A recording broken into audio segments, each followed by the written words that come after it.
Hello and welcome to Rose Warrior Gaming. My name is Rose and this is Until Dawn.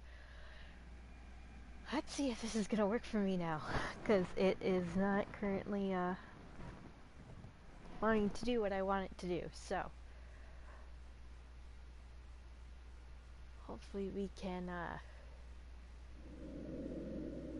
do this. Quick explanation of what we're doing today. But before that, if you don't want any spoilers, and if you're looking for a walkthrough, this is not the video for you. You can hang out with us, it's fine, that's cool. Just know that there are going to be spoilers, and I'm not going to show you really where anything is, unless I feel like it. And I'm not going to be trying to save all the characters at all, because that's not the type of thing we're doing with this game. Alright, now that that's out of the way. Today what we are doing is we're going to be talking about the companion app a lot. And instead of us deciding on what's happening and how the game's going to be played, we're going to let the dice decide. Now the black dice here is going to be for the prologue, otherwise I have these colored dice here that I've already pre-assigned to characters.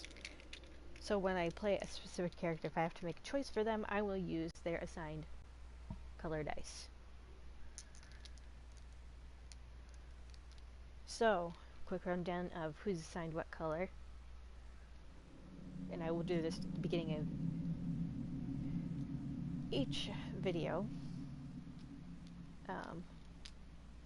White is Jessica, red is Sam, dark red is Josh, pink is Ashley, purple is Emily, blue is Chris, green is Matt, brown is Mike. We're gonna take and pop these guys back in their container over here.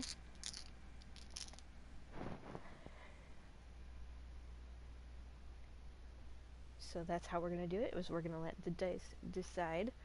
I have it written down here what the dice rolls mean. As a clarification, evens, so 2, 4, 6, are the right choice. Well, it'd be my right choice, and the up and 1 through 5 are left and down. And these are all d6 dice. So that's how we're going to be playing this playthrough to make it fun and interesting for us, since Until Dawn has probably been done to death by this point. I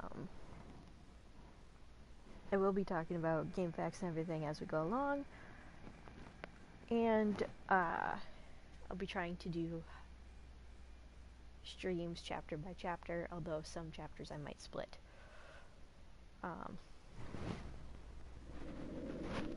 This stream we're only going to do the prologue. After we do the prologue, I'm going to be talking more about, this will be the video where I talk more about the details of the game itself, the story of the game, some of the collectibles, and in the description of each stream I will have put what collectibles you can find in that stream, not how to find them, just which collectibles they are, chapter by chapter, so you guys can see how many things are found in each chapter as we go along, and kind of see if we... Are you kidding me?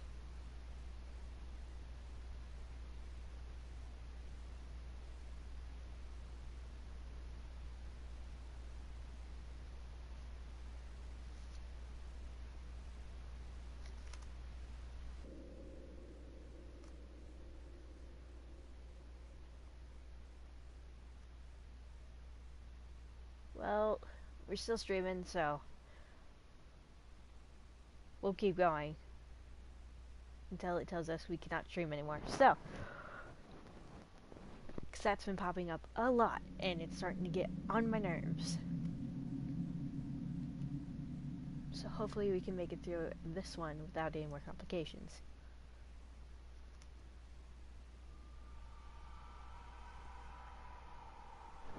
So let's jump into the prologue.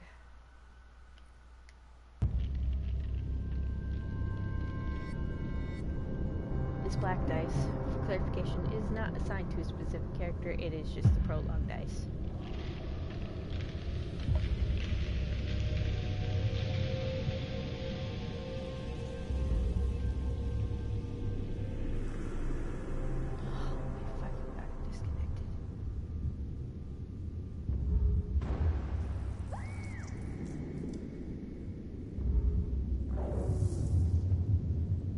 Well, my companion app disconnected, so that's fun times.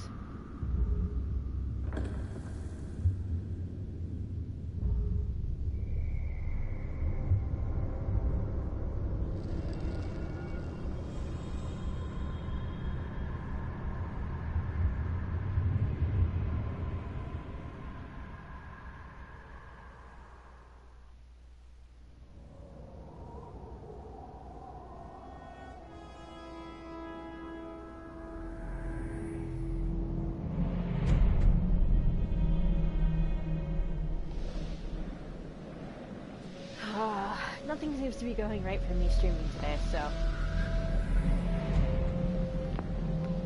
I'm just gonna leave the companion app disconnected then, for now.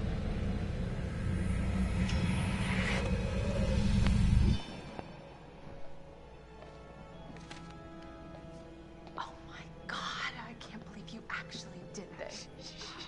Don't you guys think this is a little bit cruel? Come on, she deserves it. It is not her fault that she has a huge crush on Mike. Hannah's been making moves on him.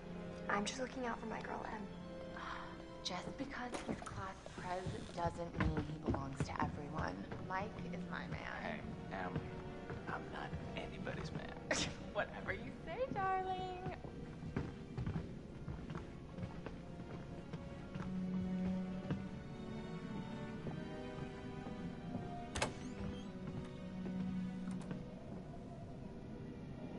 Hannah!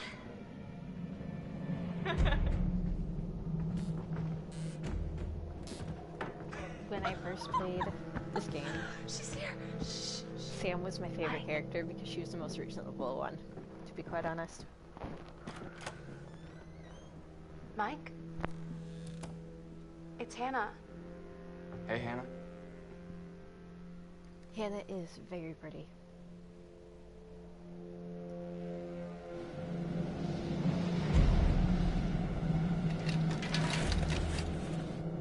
Hey, did you see that?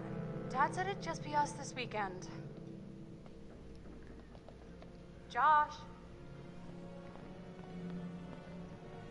So in the game, all the characters are about 18, 19.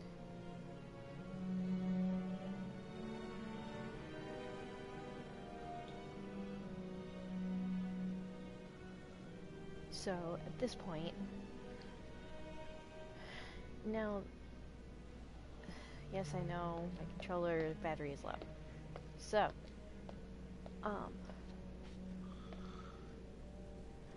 collectibles for the pinboard, the companion app, the first one is actually found right here. This is actually one of the pinboard collectibles, and it's part of the game, so you have to kind of look at it anyways. Oh my god. What did our naive sister get herself into now? Ugh. Intervention time. I don't think, maybe in the first chapter they say how old Anna and Beth are when they disappear.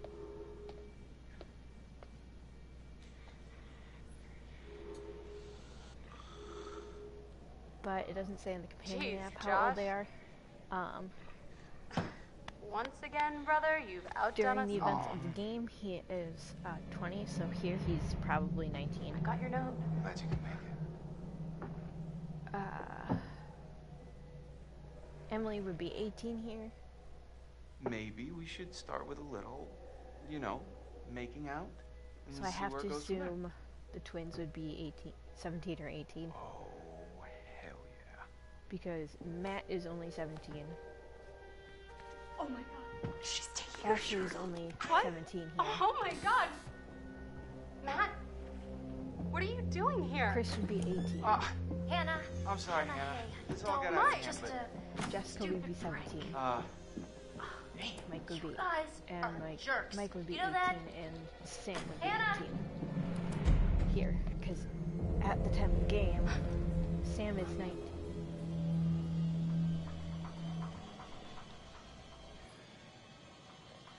Ooh, first choice we have to roll for. It's an even, so it's find the others. Guys, there's someone outside. What the hell? Anyways, Sam is 19 during the event of the Hannah! game, so not here, but What's going on? Where's my sister going? It's fine. She just can't take a Mike joke. is It was 19, just a prank, Han. Jessica's 18. What did you do? Chris is 19. We're just messing around, Beth. It wasn't serious. Ashley's 18. You jerks! Matt's 18. Hannah! Emily's 19. Hannah! And Josh is So, 20. The should we oldest. go after her? So like I said, You know, I gotta at the think time of of the last these person events, she wants I to have see to right assume now, Mike. the twins are either 17 or 18. Oh shit! Shoot. I missed that. I'm terrible at DPs. So far fast. Safe.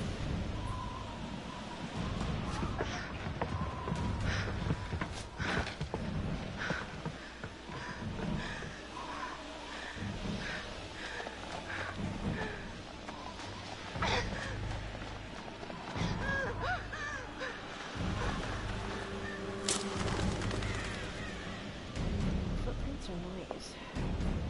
Oh, we're going footprints.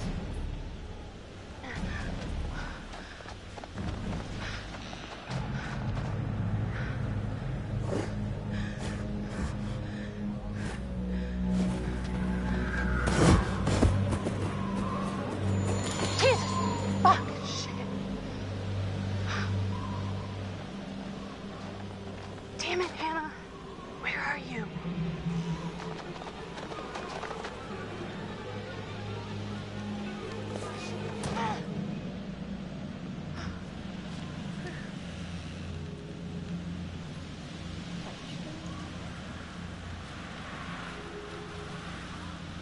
Hannah! Here's your big fun fact of the video. Blackwood Pines, where this story takes, where the game takes place, is an actual place that does exist in Canada. How cool is that? Obviously, the characters are fictional, and I'm not sure the sanatorium Hello? or the Hello? lodge actually exists,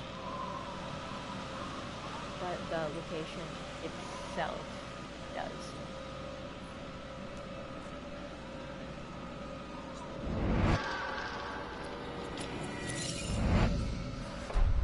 This is your first start of the game. It is very easy to find. It's missable in the sense that you can just ignore it. Like it doesn't impact gameplay if you grab it or not. Hannah! Fun fact there.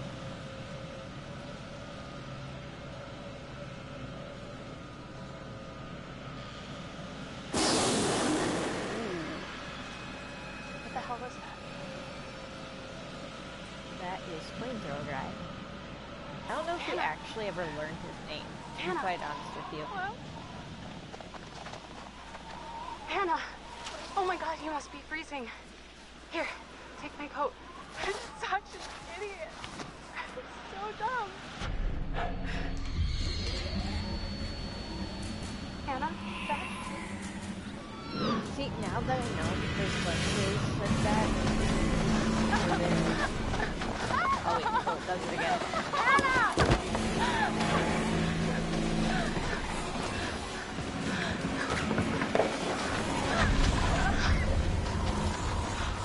Jesus Christ.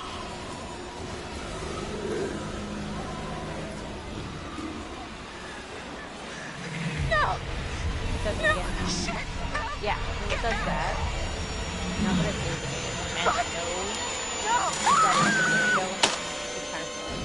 Like, they literally gave you the largest piece of it with that. Hold on! Hold on!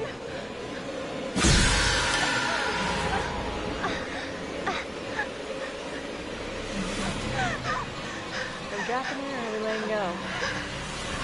Nope, dropping Hannah. I'm so sorry.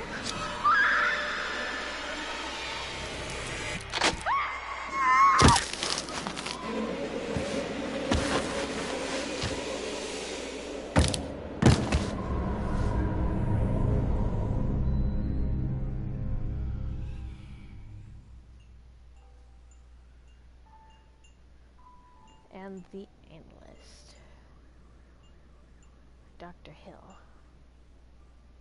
See, he doesn't actually tell us his name, but you see his name, like, right there when we're first introduced. So. Understand. You see, no one can change what happened last year. The past is beyond our control.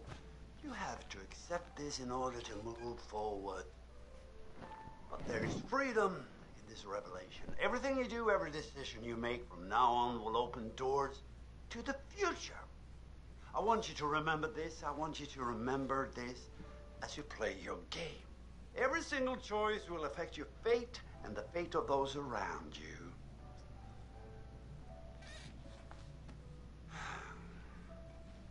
So, you have committed to commence with this game. This is significant. And I want to help you see it through. Sometimes The longest time I couldn't figure out if this part with Dr. Hill make sure that no matter how upsetting things may get, was you will always find a way to work through it. reality for Josh, or if it was, All right. or if it was just hallucination straight off the bat. And I'm starting to think it was probably just hallucination straight after that. But this is. And I want you to But look at you the see, picture as on the the other side, game and progresses, tell me what you him feel go about further it. into psychosis. It is essential that you answer honestly in order to get the most out of this experience. Give me a moment.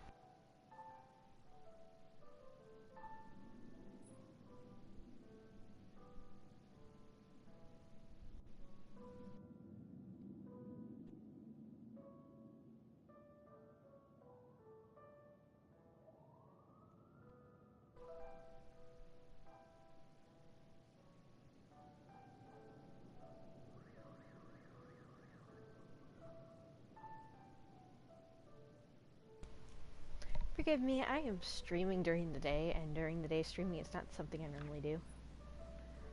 Because I have children. So we have that picture there. So, how did that picture make you feel? Remember, be honest. Alright, Dice, what do you think?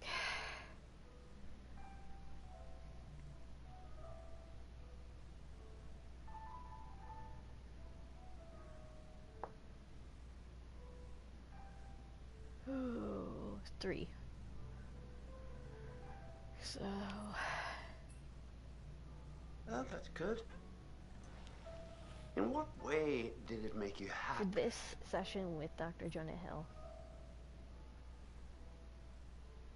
Is it Jonah Hill or AJ Hill? I don't know. But for this section, I'm going to use the black dice, but in the future sessions, I'll be using Josh's dice.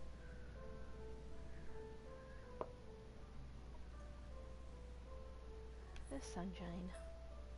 Sunshine. I see. So which word would best describe how you feel about darkness?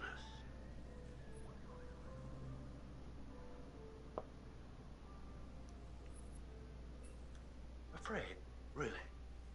That's interesting. Where I come from, way up north in Sweden, the nights are 18 hours long.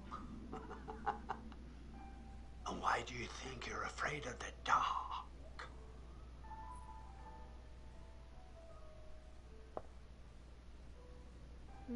4. So Well, the answer is I don't it's know. a perfectly natural fear. Darkness, after all, is the unseen and therefore the unknown.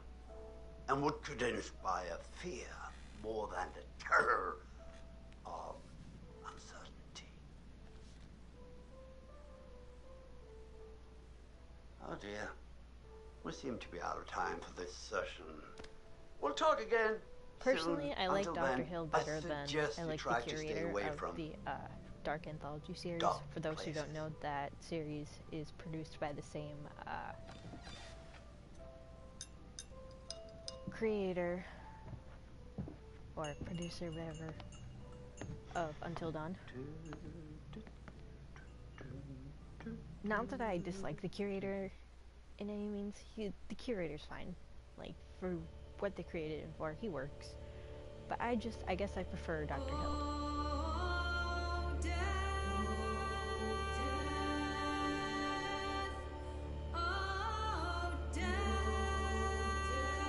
I sing, but I don't think you guys want to hear that. So we're gonna... Oops, sorry about that. We're gonna pause it there, because we're only doing the prologue this year. Or this stream. So, we get to see Dr. Hill's face there. Fun times. Oh, you can control their face. Make them look around.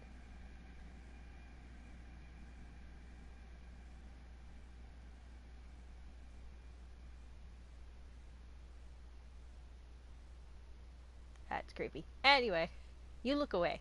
I don't want to see your eyeballs.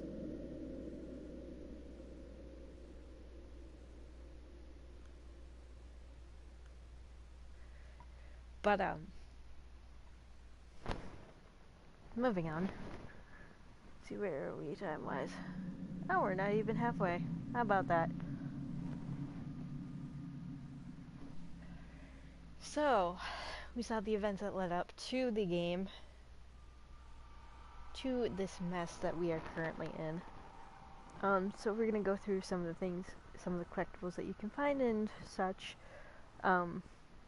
As I find collectibles, I will say, hey, this is a collectible you can find. I'm not gonna go too far the way to find collectibles.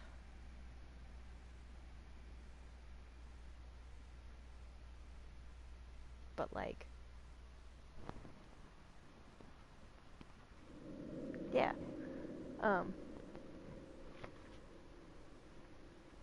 The only collectibles I'm really gonna go over as far as details and stuff is the pinboard collectibles, because I don't think there's even a YouTube video out that really goes over them and where you can find them. So, the first one that we found in this video was Mike's note. It's literally found. Prologue by Beth is like the first thing one of the first things you interact with. It is like impossible to miss. So,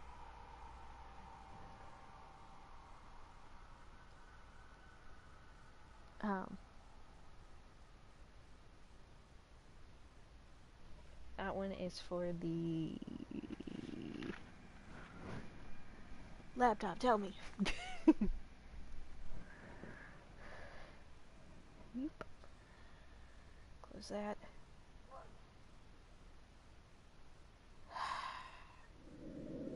Forgive the weird background noises. It's my children. Anyway. It is part of the 4 of the Washington Estate pinboard. I believe it's like the second or third one. That was the second one, isn't it? Yeah. But,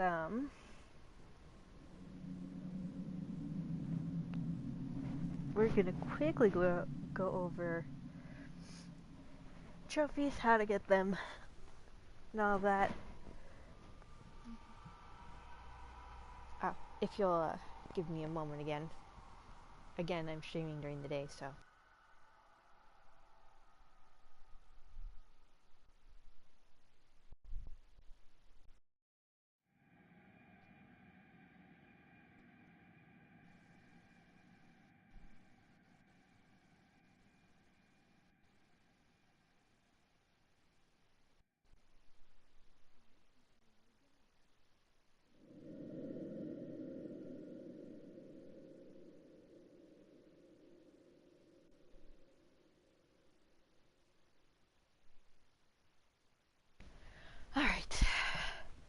So we're gonna get into the trophies. I'm gonna pull out my notebook here because I have things written in it.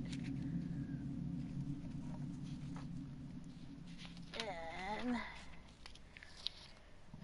so if you're going for the quickest way to get all the trophies, this might be the only useful information in any of these videos. To be quite honest with you, you're gonna need a minimum of 3 playthroughs because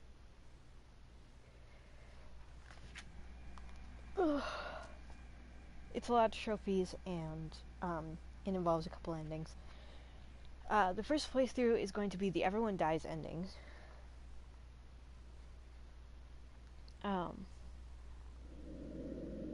In this one, you're going to need Emily to survive the Wendigo chase. You can find all the collectibles in this playthrough if you want, but the last twin clue needs to be completely ignored, or you cannot get the everyone dies ending. And if you choose to get all the collectibles during the first playthrough, or at least all the twin clues,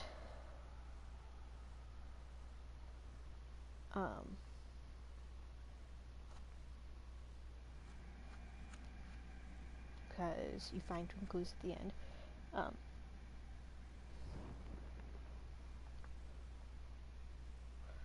Well, we'll just go all but the one that you shouldn't find. You need Matt or Jessica. It does not matter which one, but one of them needs to survive till chapter 10. And Chris needs to make it to Lodge during the Wendigo attack.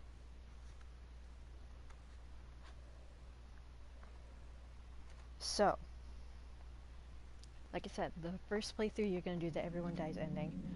You're going to collect all the clues but the very last twin clue, so you will not get the trophy for those clues this playthrough, but you will get the Fateful Descent, which is collecting all of the 1952 clues, and you open their eyes, which is all the Mystery Man clues. And you can get the Night of the Totem Hunter because you can get all the totems. And because this is the everyone dies one, you'll get This Is the End, which is No One Survives. The other trophies you can get during this playthrough is Fatal Grudge, where Chris chooses to shoot Ashley, The Exorcism of Emily, Mike shoots Emily, which is why Emily needs to survive the Wendigo chase, but she needs to get bitten during the Wendigo chase.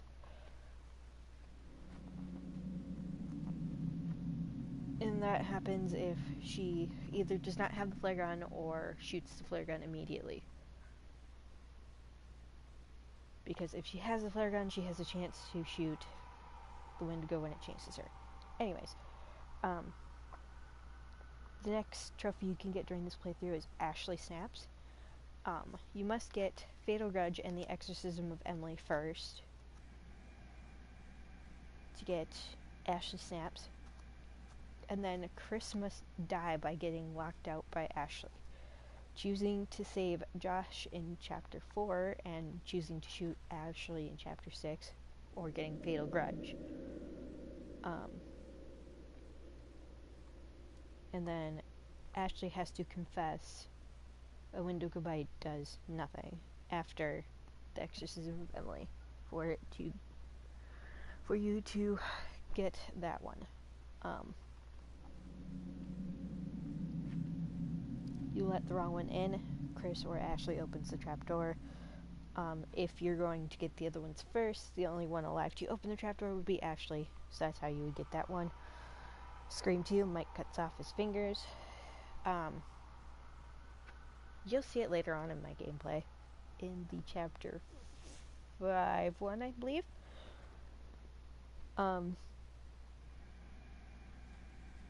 There's 2 trophies that go along with that part that you can get if you interact with it, because there is the option to ignore this particular thing entirely, so you wouldn't even have to worry about it. And then the psychopath, where Sam or Ashley, or both, attacks the psycho. There's definitely a way to do that. So that'd be that playthrough. The second playthrough is the Everyone Lives.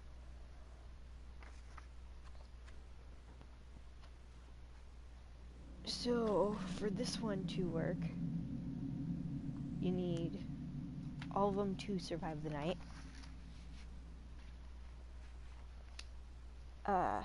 The first trophy you can get is Let M In. Again, to get this one, Emily needs to survive the Wendigo chase, and she needs to get bitten. But instead of shooting Emily, Mike chooses to do nothing. And that is how you would get that trophy. Don't scare Jessica to death. Jessica just survives the night in that one.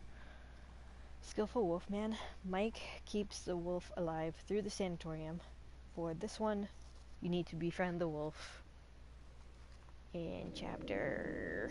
I forget which chapter it is, where you first meet the wolf. I want to say it's 5.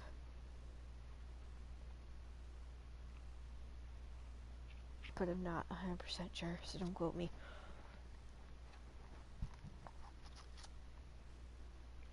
The Tale of Two Sisters. This is the trophy for finding all the twin clues.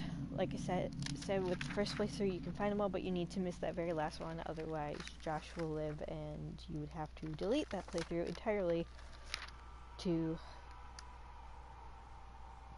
go back and get the Everyone Dies ending.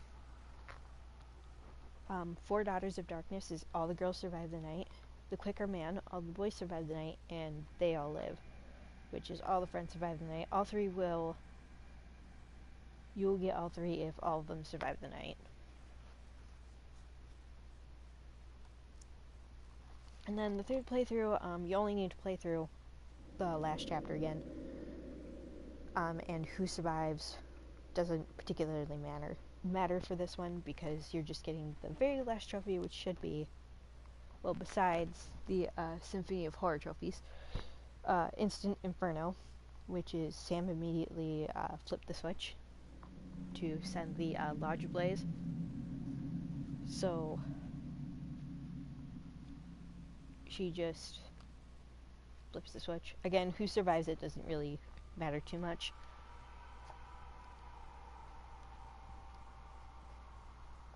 Someone will probably die, which is why you can't exactly...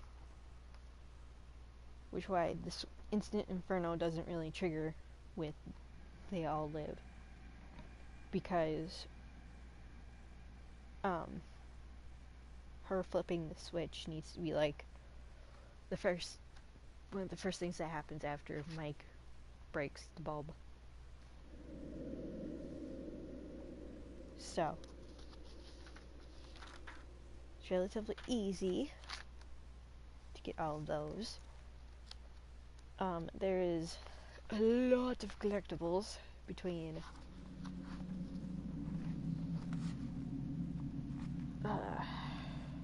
totems and clues. I forget how many. There's a lot of totems. I think there's 6 totem per each thing.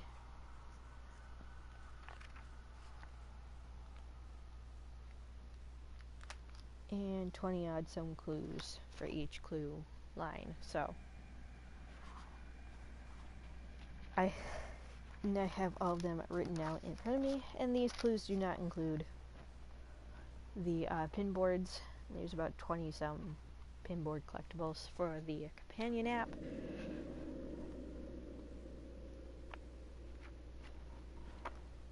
And as far as those go, the general of those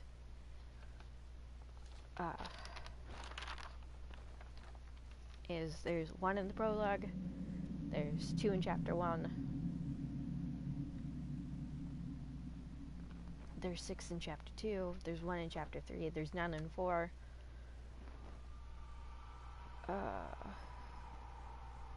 There's 6 in chapter 5, none in 6. 4 in 7, 1 in 8, 1 in 9, and none in 10 again. So they're kind of sprinkled throughout. where are you gonna find those collectibles? I do suck at QTEs a lot. I'm very bad. So I do have a cheat sheet up by where my camera is, over there, to the left of it. And I just thought you guys would find this funny, but I do have the original cheat sheet that I made the first time I ever played.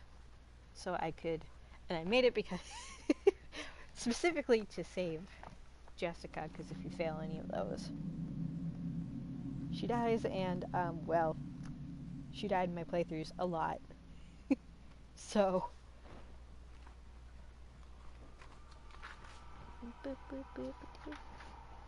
there's 10 chapters. I'm gonna do the streams chapter by chapter, but some of the chapters, like I previously mentioned, I'm going to have to split up.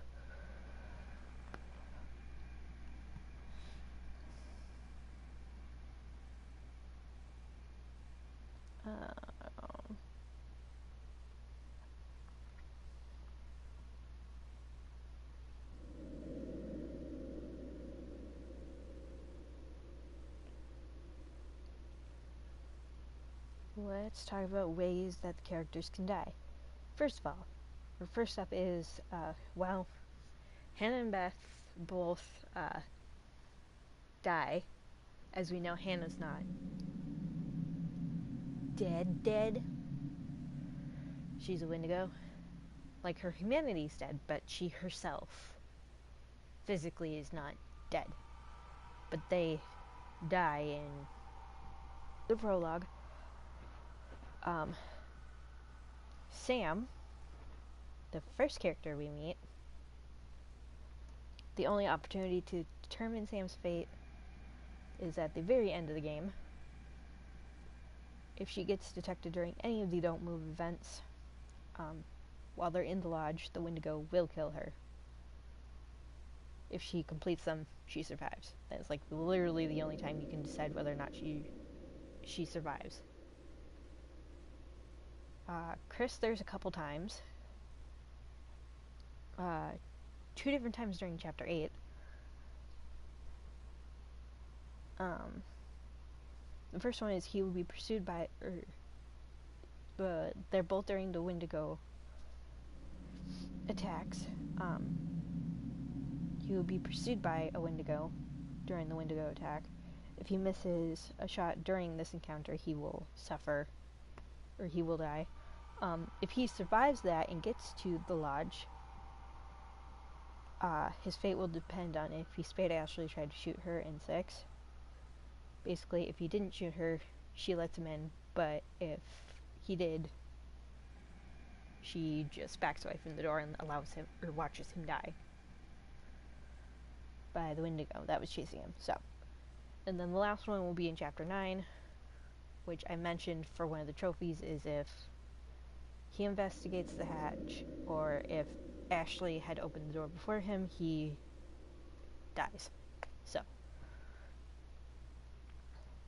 Jessica, there's actually only 2 times in the entire game where Jessica's fate is in our hands. The first time is in chapter 4, when you see her being pulled out of the window by the Wendigo during the rescue attempt. If you fail to make QTEs or take too many safe paths, she will die. Otherwise, if you take enough risky paths and complete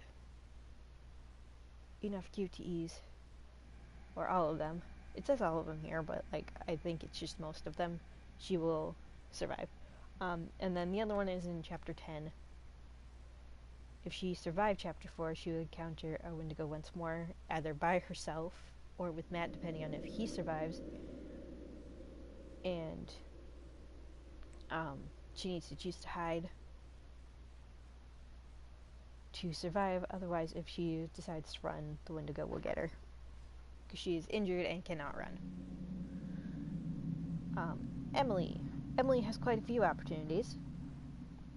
She might have the most of any character.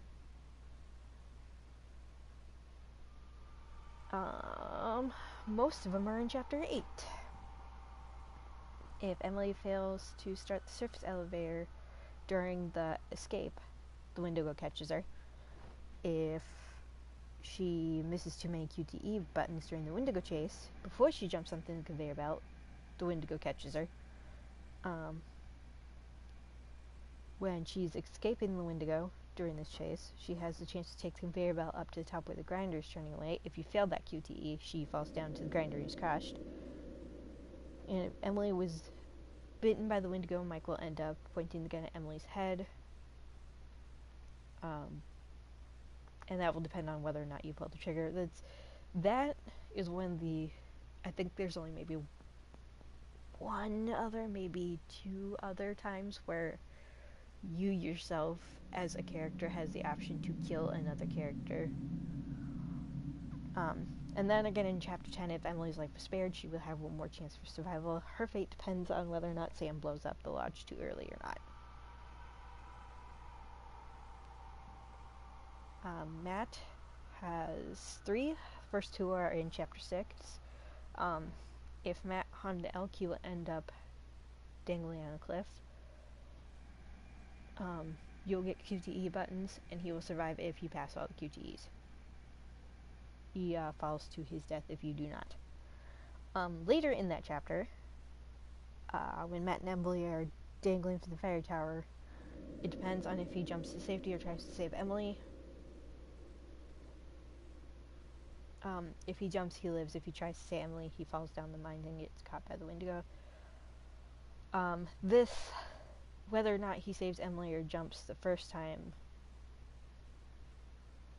if you save Emily but then choose to jump, you're still fine.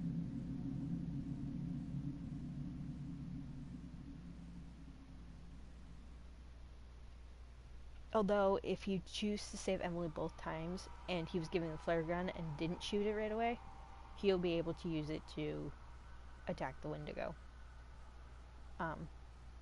If he survives Chapter 6, you will see him again in Chapter 10 with Jessica if she later survives in Chapter 10, and that same scenario where the Wendigo chases them. Mike.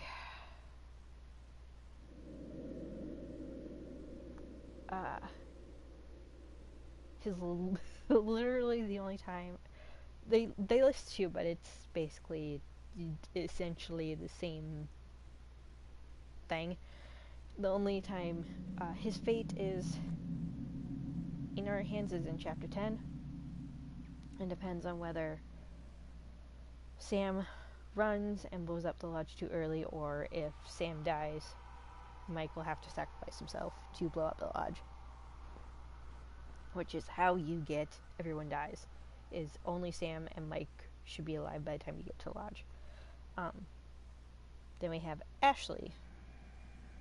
Ashley has 2 also. The first one's in Chapter 9, which I mentioned for a previous trophy, and for Chris, for one of Chris's deaths. She will hear some noises if she goes to investigate the noise and opens a trapdoor. Dead. If she survives Chapter 9 and is in Chapter 10, her fate depends on whether Sam blows up the lodge too early or not, which is a common one with most of the characters here. And then we have Josh. Josh is the only time Josh's fate is determined is whether or not Sam found Hannah's journal, which is where the last twin clue comes in. So if you find the last twin clue, Josh lives. If you do not find it, he dies.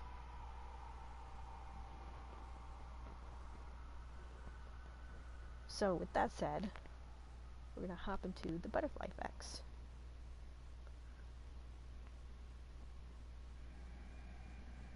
Since I did say there's going to be spoilers. A lot of these are just there's quite a few of these where it just where the butterfly effect just more or less affects the relationship between the characters, not so much anything necessarily in the game. Like the first one, Any of Your Business, which is where you have the option of closing the bag or Snoop when Chris's phone is going off. And your choice will later affect the conversation Chris has when he takes Jessica's letter.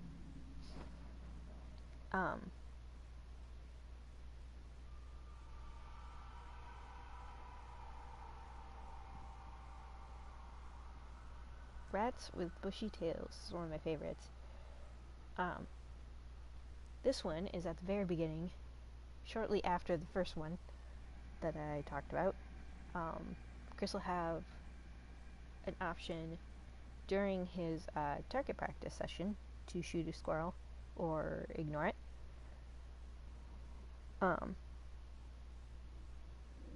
If he does shoot the squirrel, Sam will immediately getting attacked by a crow, resulting in 2 scratches on her forehead, which does end up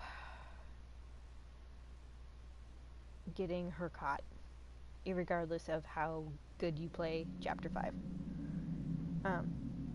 If he left the squirrel alone, then you will have a chance, at least a chance to escape the psycho, assuming you do all the correct things in Chapter 5, as Sam. Then we're on to Soul of Discretion. This is another one of my favorites, because it impacts a lot of the characters' relationships, and it kind of makes things interesting. This is the one where Ashley's looking through the telescope, and you have the option of misleading him or encouraging him to look through the telescope. If Mike looks through the telescope, he sees, or if Matt looks through the telescope, he sees Mike and Emily flirting.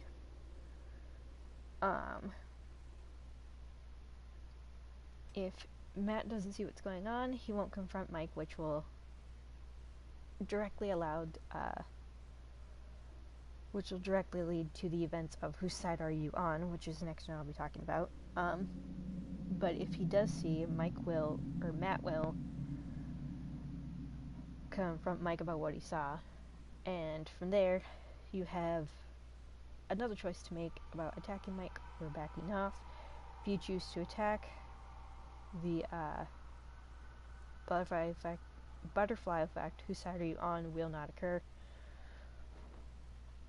But if you choose back down, it'll go straight into the butterfly effect, Whose Side Are You On?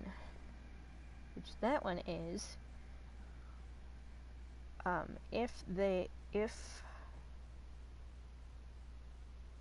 Emily and Jessica end up catfighting, depending on how previous events have played out, you have the option to side with Emily or Jessica.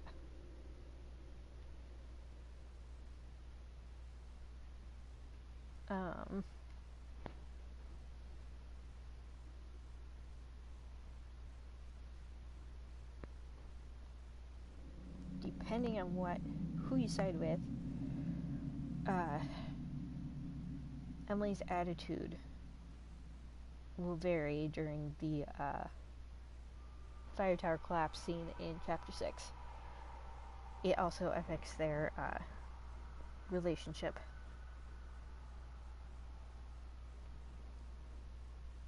Be Her Hero. This is the one with Mike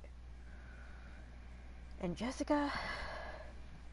Jessica falls in the mines, and he has an option to jump down to help her, or he'll just yell at her to push the cart.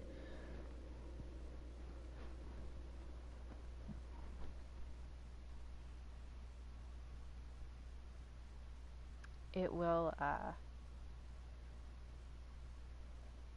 affect what happens later in Chapter 3.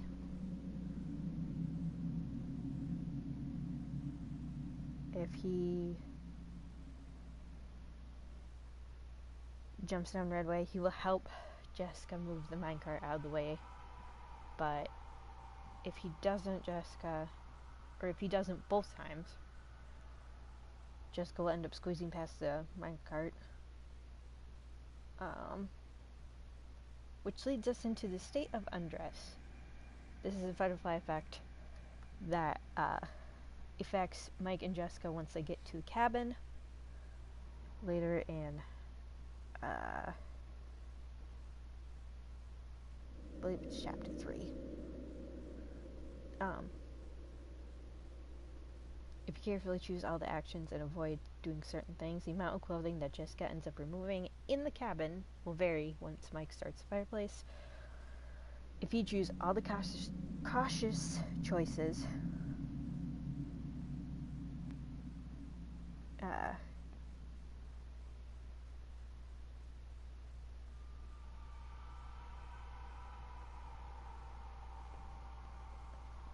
she will remain fully clothed at the cabin. And this is just a general, because there's more than just the mind there that affects it, which it'll get into this as I read further.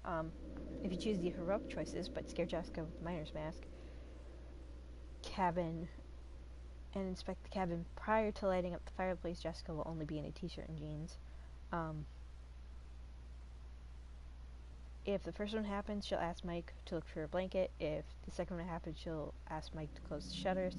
I played it where she asked for both, so it's not... Neither of those really is a good indicator for what's actually going on.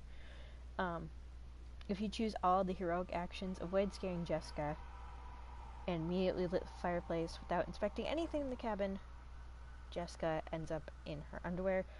I don't think inspecting anything in the cabin really affects it, but I'm not 100% sure on that because I haven't had it really affect anything with my gameplays, so something for later.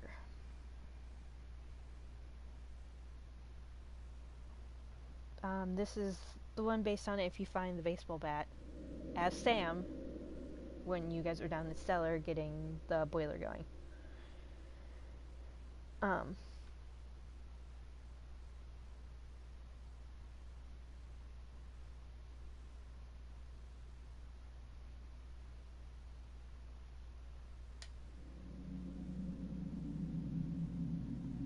If you find the baseball bat at all, it will be left outside of the little box thing that Josh opens up to start the boiler, and it will be available for Sam to use later on when the Psycho's chasing her. Otherwise, if you do not interact with it, it gets locked in there and you will not have access to it.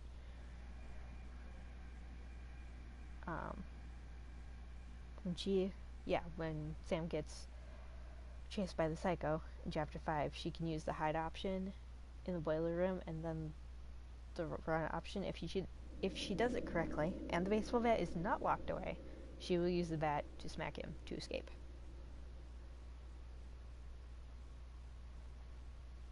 Next one is To the Rescue. As I said earlier,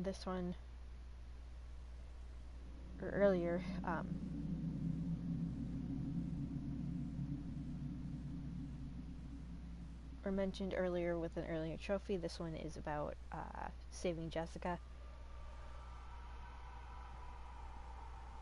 The riskier options are risk shortcut,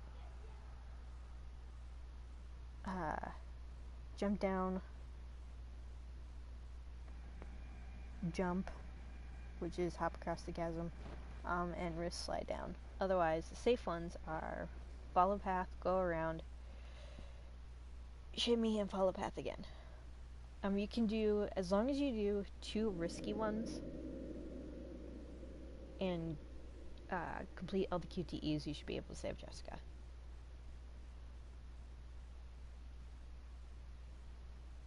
I know it says if you take more than one of the careful routes, but it's actually if you take more than 2. Because I've done it before where I've been able to take 2 of the careful routes and 2 of the risky, and I still managed to save her. You will find her laying on a grate, and then you'll see her fall. Mike will think that Jessica dies because she fell, but she actually survives. Assuming her jaw isn't